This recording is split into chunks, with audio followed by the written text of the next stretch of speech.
বিয়ের পর শুধু মেয়েরাই সব কিছু হারায় না, পুরুষেরাও হারায়। হ্যাঁ, আত্মীয়দের হারায় না, এতে বউ মোটেও দায়ী নয়। যদিও সমাজ কথায় কথায় নারীদের দায়ী করতে ভালোবাসে। একজন ছেলে বিয়ের আগে 100 ভাগের 90 ভাগই থাকে জবলেস, দায়িত্বহীন।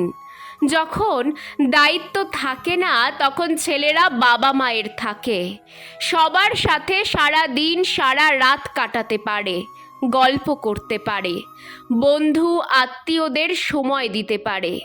কিন্তু যখন একটা ছেলের বিয়ে হয় তখন তার জীবনে দায়িত্ব চলে আসে, বউ বাচ্চার দায়িত্ব, সংসারের দায়িত্ব। এই দায়িত্বর মাঝে আত্মীয়দের জন্য তার কাছে আর সেই ফ্রি টাইম থাকে না। কেননা সকাল 10টা থেকে বিকেল 5টা অবধি অফিস করতে হয়। কোনো কোনো পুরুষ মানুষকে তো সকাল 8টা থেকে রাত 10টা অবধিও কাজ করতে হয়।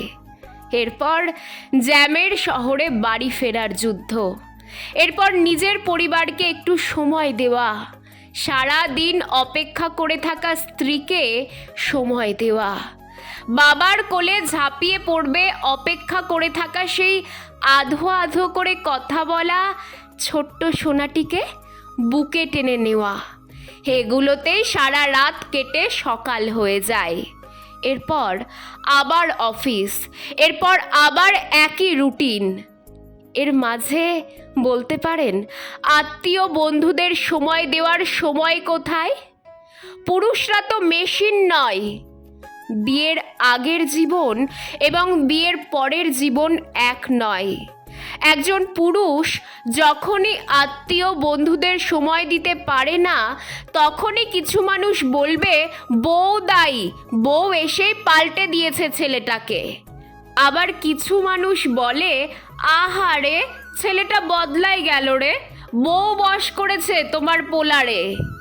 প্রতিটি পুরুষ তার পরিবার, বাবা মা সবার সব রকম দায়িত্ব পালন করার পরও পুরুষ মানুষকে শুনতে হয় আজ সে বদলে গেছে।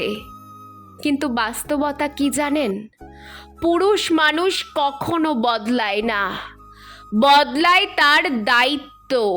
তাই আবারও বলবো, পুরুষ মানুষ কোনো মেশিন নয়, ওরাও মানুষ, ওদেরও কষ্ট হয়, ওদেরও রাগ অভিমান সব কিছু হয়।